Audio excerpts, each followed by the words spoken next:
Welcome to Silent Queen's Reckoning. I'm so glad you could join us today. Now let's dive right into the story. He leaned into his wife's ear at a gala celebrating the company she built and whispered three words. You're nothing. 400 people in that ballroom. Champagne on every table. A 12-foot screen glowing behind the stage.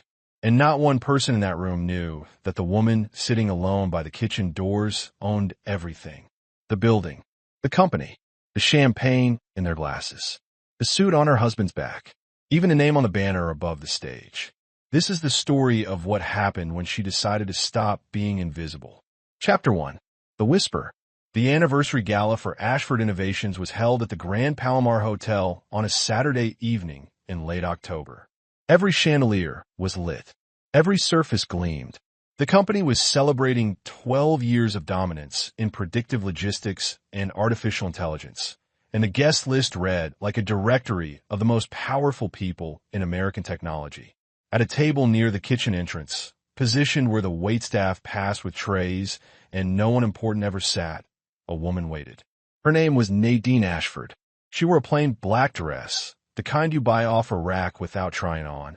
Her hair was pulled back in a low bun. She wore no jewelry except a thin brass key on a leather cord around her neck, old and scratched, resting against her collarbone like it had been there for years. On the table in front of her sat a leather journal, worn at the edges, with two initials pressed faintly into the bottom corner. She looked like a woman who had wandered into the wrong event. Across the room, the energy was built entirely around someone else. Malcolm Ashford entered the ballroom the way a man enters a room when he believes it belongs to him. Tall, square-shouldered, wearing a charcoal suit that cost more than most people's rent. His arm was wrapped around the waist of Vivian Holt, the woman he had just promoted to vice president of operations. Vivian wore a red dress, not the quiet kind, the kind that announces itself from across a room and does not apologize. She was beautiful and sharp and performing every second. Her laugh carried above the crowd. Her heels struck the marble floor with the sound of someone who believed she had arrived at a destination she had earned. Behind Malcolm and Vivian, two more figures moved through the crowd. His mother, Gwendolyn Ashford, 62, silver-haired, dressed in a navy gown with diamond earrings that caught the light every time she turned her head. She moved through the crowd, greeting people she barely knew with the warmth of someone performing generosity. His younger sister, Reese Ashford, 29, walked beside their mother with her phone raised, filming everything. Reese had built a modest social media following by posting lifestyle content that borrowed heavily from a life she had not built and did not fund. They spotted Nadine. Gwendolyn adjusted her trajectory. She crossed the ballroom floor toward the small table near the kitchen with the deliberate pace of someone who has located a target. Reese followed, phone angled carefully away. Some cruelties she preferred not to record. Gwendolyn stopped at the table. She looked at Nadine the way someone looks at a stain on an otherwise clean surface. You actually came. Her voice carried far enough that the next three tables could hear without trying. I assumed you would have the dignity to stay home tonight. Reese leaned in, her voice lighter but no less precise. Right. Everyone knows what is happening. Why sit here and make it uncomfortable for everyone? Nadine did not look up. Her fingers rested on the journal. Her face held nothing. Gwendolyn leaned closer, her perfume heavy and expensive. My son built this company from nothing, and you are sitting here at the back of his party like you were waiting for someone to bring you a plate. She tilted her head. Sweetheart, you are the plate. Reese covered her mouth to trap a laugh that came out anyway. A woman at the adjacent table looked down at her napkin and said nothing. Gwendolyn straightened her spine, satisfied, and walked away. Reese followed, glancing back once. Furniture, Reese said under her breath. Loud enough. Nadine sat still. Her breathing did not change. If anyone had been watching her closely, and no one in that room had ever watched her closely, they might have noticed something in her expression that did not look like pain. It looked like counting. Then Malcolm walked past her table on his way to the stage. He did not slow down. He did not look at her.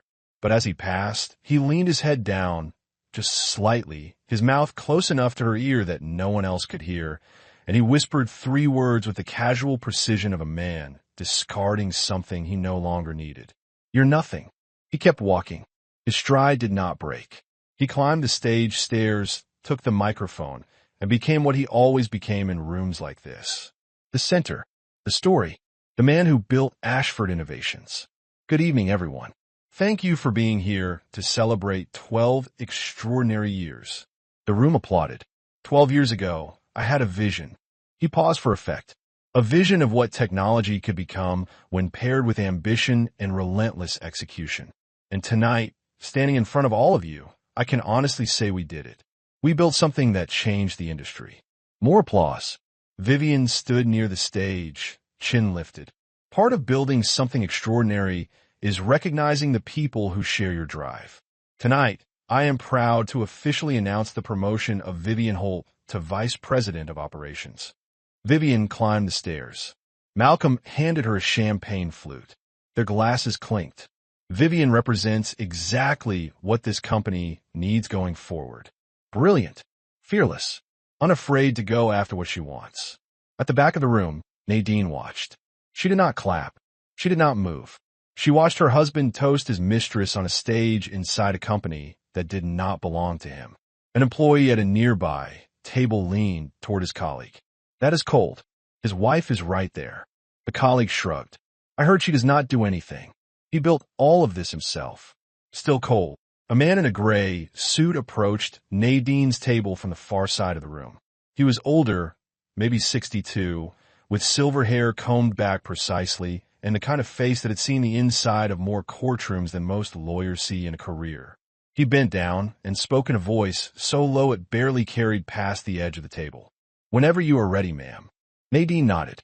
Once. The man straightened and walked away. Nobody noticed the exchange. They were all watching Malcolm. And Nadine sat alone, her hand on the journal, her fingers resting on the brass key at her neck, and what moved behind her eyes was not sadness. It was patience. The kind of patience that waits for the perfect moment because it already knows exactly when the moment will arrive. Chapter 2. Ashford Creek.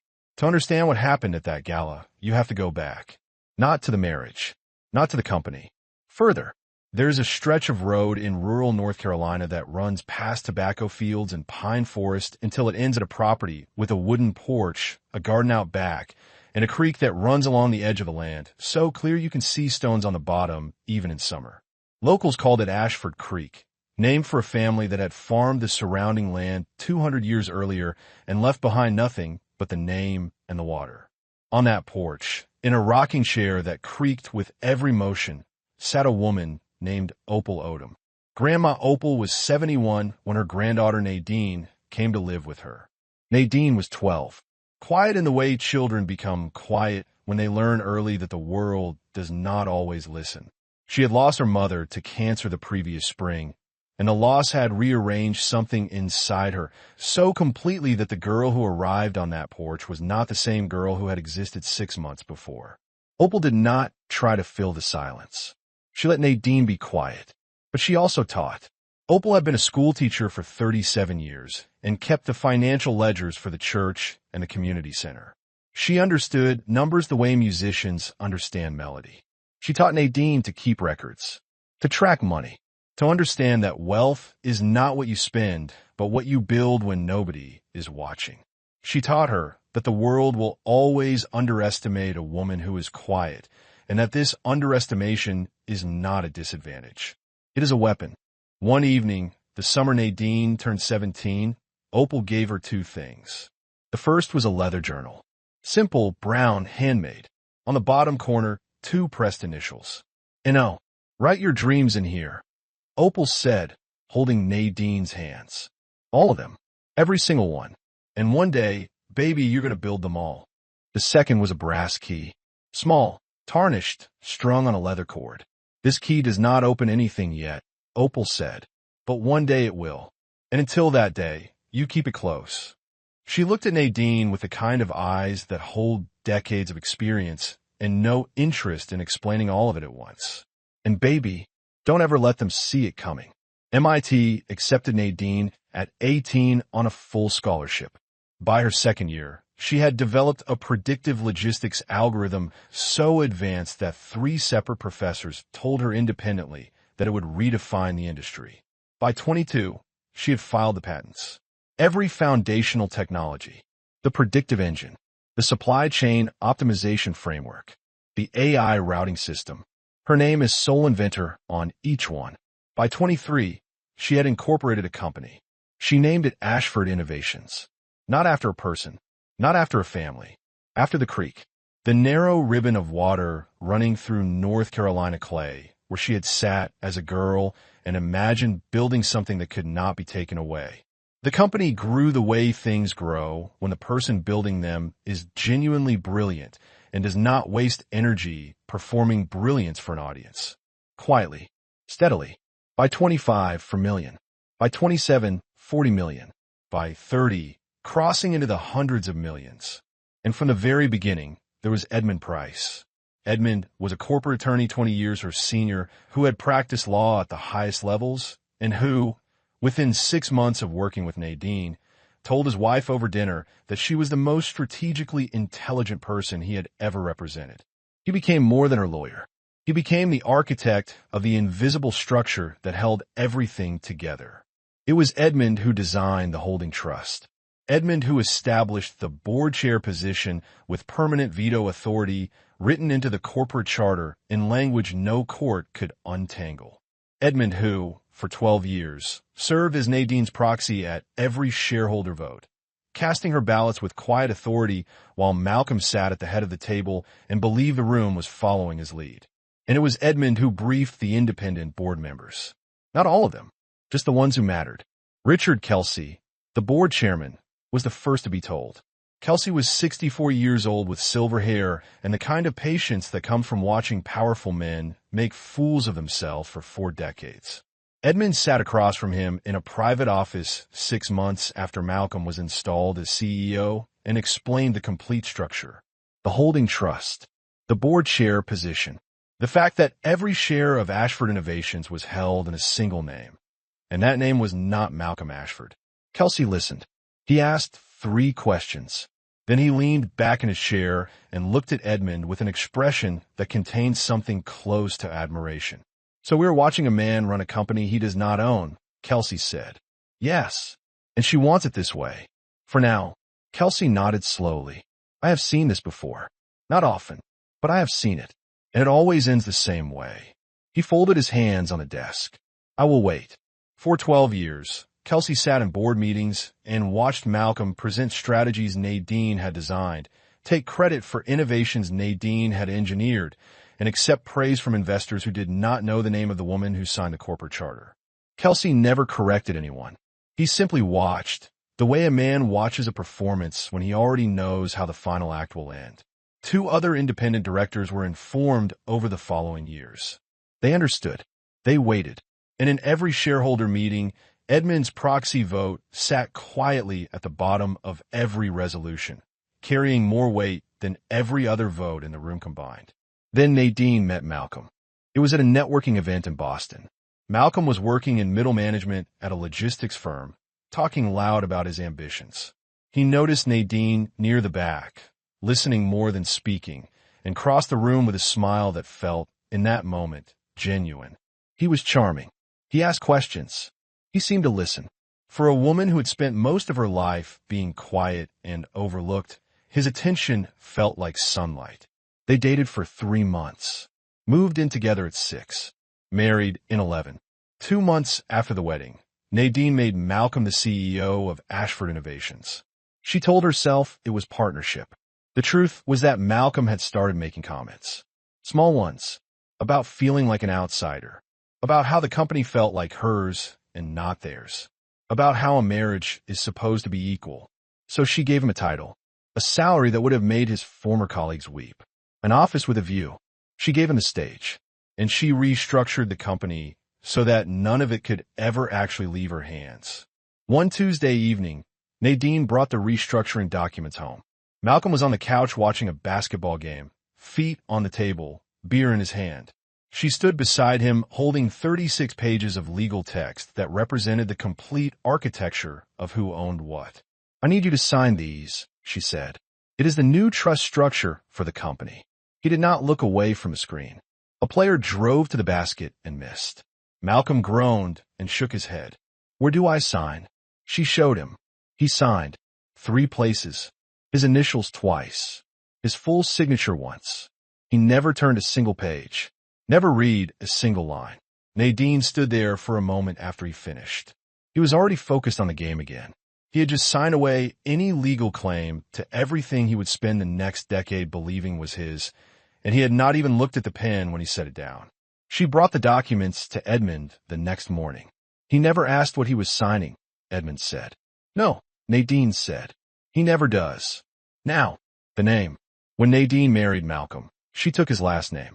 She became Nadine Ashford, and the company she had founded 2 years before she ever met him.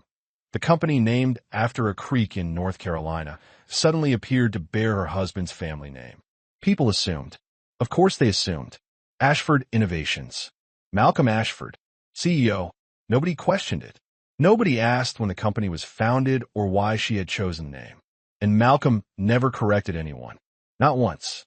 Because somewhere in the slow process of receiving credit he had not earned, he had begun to believe it. The company bore his name. Therefore it was his. The history rewrote itself inside his head so smoothly that by year 3, he could not have told you the truth even if someone had asked. The truth was that Ashford had never been his name. It had always been a creek.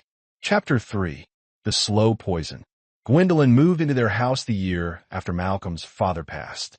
She arrived with 4 suitcases and an unshakable conviction that her son was destined for greatness and his wife was the only obstacle. My son is building an empire, Gwendolyn said over Sunday dinner. He needs a woman who matches that energy, someone who commands a room. She looked at Nadine when she said it. Malcolm cut his steak and said nothing. Reese visited every other weekend. She posted photos of the house, the cars, the dinners, always framing them as evidence of her brother's achievement. She never tagged Nadine. She never mentioned Nadine. In Reese's curated version of the family, Nadine did not exist. One Tuesday, Reese posted a photo from the living room with the caption, "My brother built all of this from nothing." Some people create empires, and some people just live in them. 3,000 likes. Nadine saw it that evening while eating dinner alone in the kitchen. She looked at the screen for 5 seconds, then set the phone face down and kept eating. Then Vivian arrived. Malcolm met her at a technology conference. She was working for a competitor, a strategist with genuine talent who could read a market report the way a chess player reads a board. She was ambitious in ways that were real and measurable. She was also a person who had looked at the available paths to the top and chosen the shortest one, regardless of who it ran through. Vivian was not stupid. That was the dangerous part. She was sharp enough to ask questions that other people in her position would never think to ask. 3 months after joining Ashford Innovations, she pulled the company's public filings. She found the holding trust, a layered corporate structure with a board chair position that held ultimate authority over the CEO, the board, and every share. The trust was registered to a single individual, but the name was obscured behind an entity designation in the filing. She brought it to Malcolm one evening in his office. The filing spread across his desk. "What is this holding trust?" she asked. "Who controls it?" Malcolm barely glanced at the document. He leaned back in his chair with the expression of a man being asked about the weather. "That is my personal trust," he said. "Set it up years ago for tax purposes. Asset protection. Standard stuff when you're running a company this size." Vivian studied his face. He looked back at her with complete, unshakable confidence. Not the confidence of a man telling the truth. The confidence of a man who has told a lie so many times that it has become indistinguishable from truth inside his own mind. She believed him, not because she was naive, but because Malcolm believed himself. And conviction, even borrowed conviction, is a powerful thing. She set the filing aside and never brought it up again. That was the moment that would cost her everything. The answer had been sitting right in front of her, printed in black ink on a public document. A holding trust she did not control. A board chair she had never met. A corporate structure that made the CEO title functionally meaningless without the chair's authorization. She had held the truth in her hands and let a man who had never read his own contracts convince her it was nothing. The affair was obvious to everyone in the building. The executive assistant saw them leaving hotels. The night security guard watched them in the parking garage. Nobody told Nadine because they assumed she was too passive, too quiet, too nothing to handle the information. Nadine knew everything. The hotels, the trips, the downtown apartment. She had hired a private investigator 6 months earlier to document every detail with the precision of a legal deposition. She kept the documentation in her home safe, next to the original incorporation papers for Ashford Innovations. Papers that bore one name, hers. Gwendolyn adored Vivian. "Now, that is the kind of woman who belongs next to success," she said one evening when Vivian came to the house for dinner. She looked directly at Nadine when she said it. Reese posted a photo of Vivian at the dinner table. Caption: "The energy you need in your circle." Nadine was not in the frame. Then came the evening that changed everything.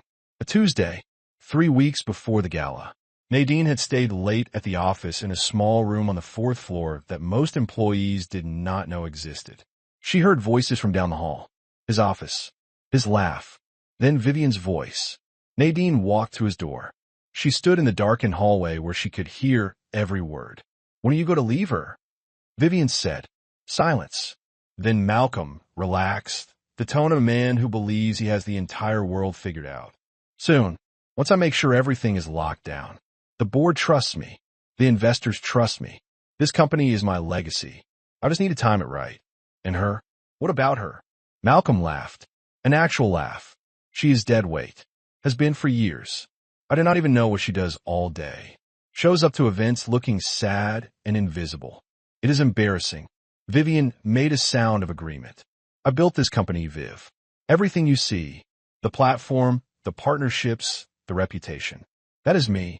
She was there at the beginning, maybe, but she never had the vision. She's just a name on some old paperwork nobody looks at anymore." Nadine stood in the hallway and listened to her husband erase her from the story of her own life. She did not cry. She felt something cold and clear and perfectly still. Something final. She walked back to her room on the 4th floor. She opened the leather journal. She turned to a blank page, and she wrote 2 words. "It is time." The next morning, she called Edmund Price. "Prepare everything," she said. "Every contingency. Every document. I want it ready for the anniversary gala." Edmund was quiet for a moment. When he spoke, his voice carried the weight of a man who had been holding his breath for a decade and had just been told he could exhale. "I've been waiting for this call for a very long time." For the next 3 weeks, Nadine moved through her life like a woman made of silence. She did not confront Malcolm. She did not argue with Gwendolyn. She did not react when Reese posted another caption erasing her. She sat through Sunday dinners with her hands folded and her expression so neutral that everyone at the table mistook composure for emptiness. She was not empty. She was full of every document, every plan, every piece of evidence. Full of the knowledge that the man at the head of her table had never once read a single contract he signed. Full of the understanding that every person in this house who had dismissed her had made the same fundamental mistake. They had confused her silence for absence. They had mistaken her patience for weakness. They had looked at a woman holding a brass key and a leather journal and seen nothing worth worrying about. They were about to see everything. Chapter 4. The Reveal. Now you know what Nadine knew when she sat at that corner table. Now you understand what was loaded behind those quiet eyes. So let us return to the ballroom. After Malcolm's speech, after Vivian's promotion, after the champagne was poured and the room settled into the warm noise of self-congratulation, the lights in the ballroom dimmed. A murmur rippled through the crowd. People assumed it was part of the program. They turned toward the screen. The Ashford Innovations logo appeared. Malcolm smiled from the edge of the stage. Then the image changed. A photograph filled the 12-foot screen. A young woman, barely 22, sitting in a dorm room at MIT. Computer equipment surrounding her. Whiteboards covered in equations. A brass key on a leather cord at her neck. The caption appeared beneath the photograph. Ashford Innovations. Founded 2014. Sole founder, Nadine Odom. The room went quiet. Not the polite quiet of attention. The shocked quiet of 400 people realizing simultaneously that they had misunderstood something fundamental about the world they were standing in. Malcolm's smile froze. His eyes locked on the screen. The montage continued. Nadine at 23, signing incorporation papers. Her signature clear and bold. The date visible. 2014. 2 full years before she met Malcolm Ashford. Nadine at 24, shaking hands with the company's first major investor. A wire transfer confirmation on screen. $2.3 million. Nadine at 26, standing in front of the company's first real headquarters. Arms crossed. Alone. Patent filings appeared on screen. 4 of them, each listing a single inventor. Nadine Odom. The core algorithm. The predictive logistics engine. The supply chain framework. The AI routing system. Every foundational technology. Her name. Only her name. Then the corporate structure documents. The holding trust. The board chair position. The legal chain of authority that started with one person and ended with one person. Not the CEO. The board chair. Nadine. A photograph of a creek appeared. Narrow, clear, running through red clay and pine forest. A caption beneath it. Ashford Creek. Rural North Carolina. Then Nadine's voice. Recorded calm and devastatingly clear, filling every speaker in the ballroom. I built this company alone. At 22 years old, in a dorm room at MIT. I created the algorithm that became our foundation. I filed every patent. I found the first investors. I hired the first employees. I named this company Ashford. A pause. Not after him. Another pause. Longer. Ashford is a creek. It runs behind my grandmother's house in North Carolina, where I used to sit as a girl and imagine building something no one could ever take from me. I named this company after that creek 2 years before I met the man who has spent a decade telling rooms like this one that he built it. The recording ended. The screen held on one final image. The original articles of incorporation, dated 2014, signed by Nadine Odom. 400 people. Not a glass raised. Not a phone checked. Not a breath louder than a whisper. Then the double doors at the far end of the ballroom opened, and Nadine walked through them. She had left her corner table 7 minutes earlier, while every eye was locked on the screen. Edmund had arranged a private suite down the corridor. The woman who walked through those doors was not the woman who had been sitting by the kitchen. Her hair was down, styled in full natural waves. She wore a floor-length gown in deep emerald, tailored to her frame, the kind of garment that does not announce wealth but simply is wealth. Diamond earrings caught the chandelier light. Her posture was different. Shoulders back, chin level. She walked the way a person walks when they've spent a decade crouching inside a smaller version of themselves and have finally decided to stand at full height. And at her neck, resting visibly against her collarbone, hung the brass key on its leather cord. She walked toward the stage. Every head turned. A waiter near the kitchen doors, the same one who had brought her water 3 times that evening, set his tray on the nearest table. He had watched her sit alone while her husband's family tore into her. He stood motionless now, watching her walk toward the stage, and something crossed his face that looked exactly like satisfaction. Nadine climbed the stairs. Malcolm stood frozen 2 feet from her. She did not ask for the microphone. She took it from his grip the way you remove something from the hand of a person who has forgotten they are holding it. He let it go without resistance. She turned to the room. My name is Nadine Ashford. Before it was Ashford, it was Odom. Before I was anyone's wife, I was the sole founder and patent holder of the company whose name is on the banner above this stage. She let the sentence land. I am the board chair of Ashford Innovations. Every share of this company is held in a trust under my name. Every major decision in this company's history has required my authorization. The corporate charter and the holding trusts that govern this organization were designed by me and my attorney 12 years ago. They have never been amended, because the man who signed them never read them. She did not look at Malcolm. She did not need to. I stayed quiet for 10 years.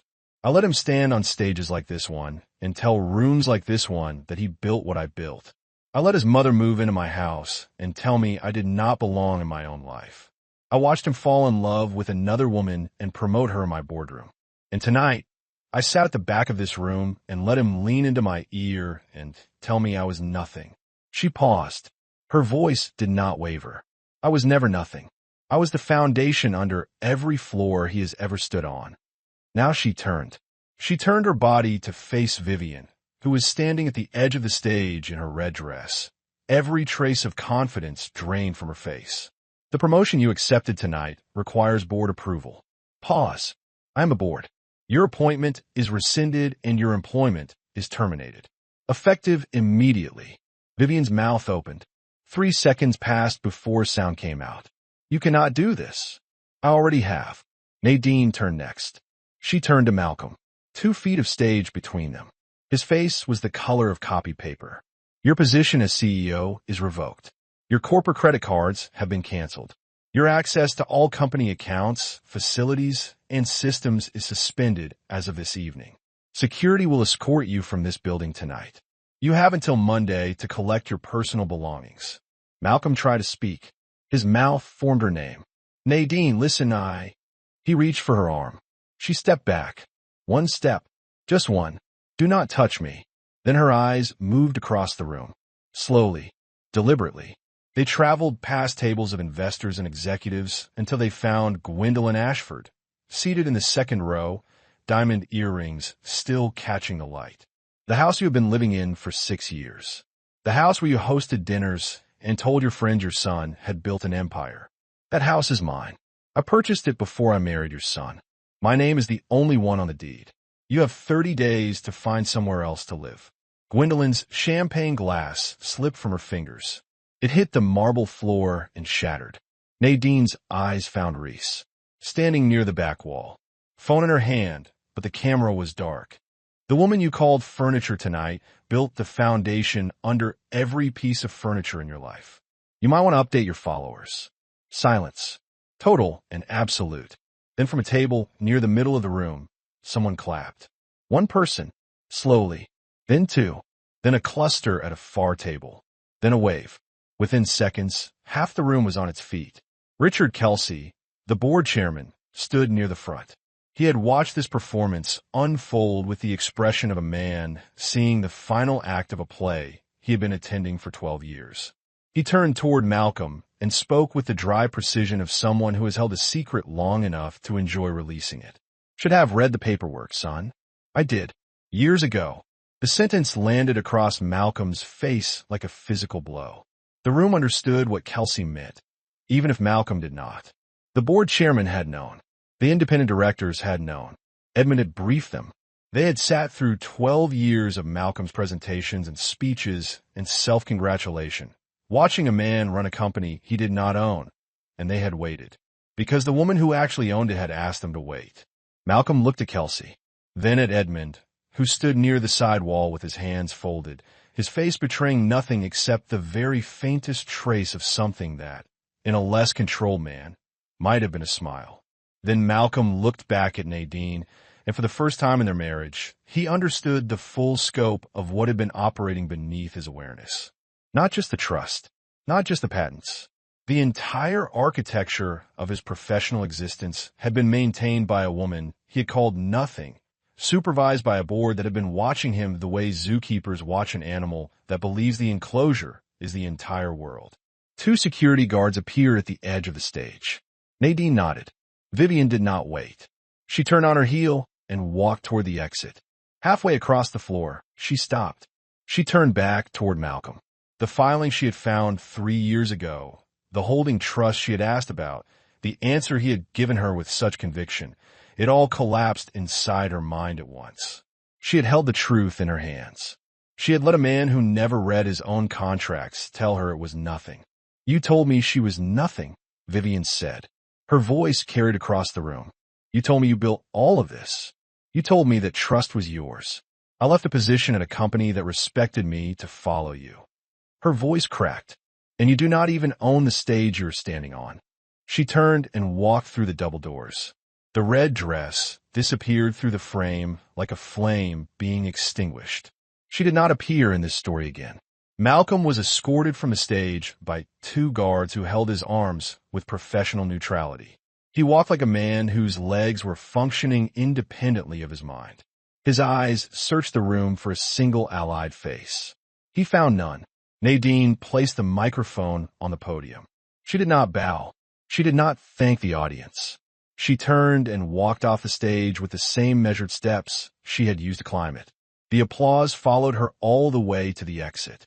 She did not turn around. Chapter 5. 72 Hours. The collapse was swift and thorough and devastating in its precision. Sunday morning, 8 hours after the gala. Malcolm's corporate credit card was declined at a gas station. He ran it 3 times. The screen said the same thing each time. The parking garage barrier at Ashford Innovations did not open. His access badge produced a red light and a short beep. The building manager told him his access had been revoked by authorization of the board chair. Monday morning, 2 flatbed tow trucks pulled into the driveway on Ridgecrest Drive. The black Range Rover was loaded onto the first, the silver Audi onto the second, both leased under the company's fleet account. Both leases terminated at midnight. A neighbor watched from across the street. By noon, 14 people knew. Monday afternoon, Vivian's executive suite was cleared by building operations. 3 boxes of personal items placed in the lobby. Her name removed from the directory, the website, the internal email system, and the nameplate beside her door. Within 2 weeks, she accepted a position at a regional consulting firm in Ohio at a fraction of her former salary. Her social media went dark and stayed dark. Tuesday, a certified letter arrived at Ridgecrest Drive addressed to Gwendolyn Ashford. 30-day eviction notice. She moved out in 19 days. She did not wait for the 30th. Reese deleted her social media accounts on Wednesday. Someone at the gala had live-streamed portions of Nadine's speech. Reese's old posts were screenshotted and placed side by side with clips of the reveal. The contrast was devastating and permanent. Malcolm's network dissolved in 5 days. Contacts stopped returning calls. Applications stalled at the reference stage. His entire career had been built on a company he had never founded, never legally controlled, and from which he had been publicly removed in front of 400 witnesses and an uncountable number of online viewers. 3 months after the gala, Malcolm drove to headquarters. He tried to get past security in the lobby. The guard's name was Devin, 26 years old. For years on this post, he had watched Nadine eat lunch alone in the company cafeteria more times than he could count. "Sir, you're not on the access list. I cannot let you up." Through the glass walls of the lobby, Malcolm could see the second-floor conference room, a board meeting in progress. And at the head of the table, standing, gesturing as she spoke, commanding the full attention of every person in the room, was Nadine. Dark blazer, natural hair, brass key at her neck. Malcolm stood in the lobby and watched her through the glass. For a long time, perhaps for the first time in their entire marriage, he actually saw her. Not a woman who was nothing, a woman who had always been everything, who had built what he claimed, who had loved him enough to let him stand in her light and call it his, who had endured a decade of cruelty with a patience so deep he had mistaken it for absence.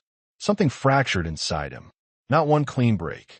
The slow structural failure of an entire identity built on borrowed material. Security escorted him out. He sat in his rental car for 20 minutes staring at nothing.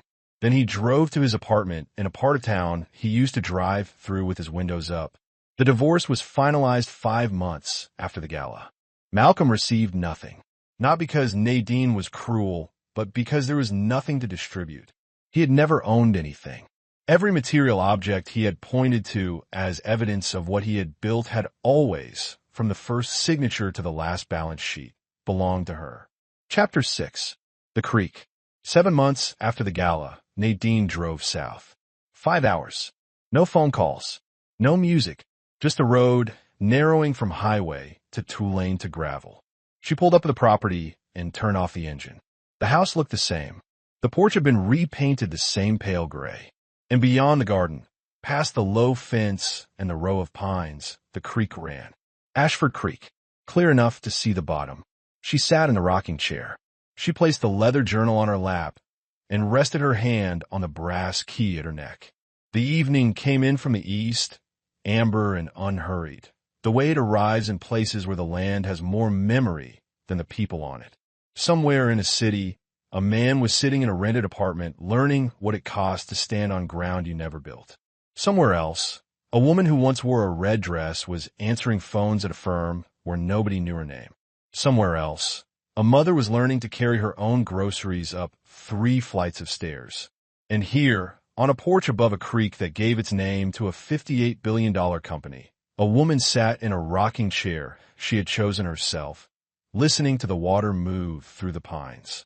She did not need to open the journal. She knew what was written inside. Every dream, every one of them built.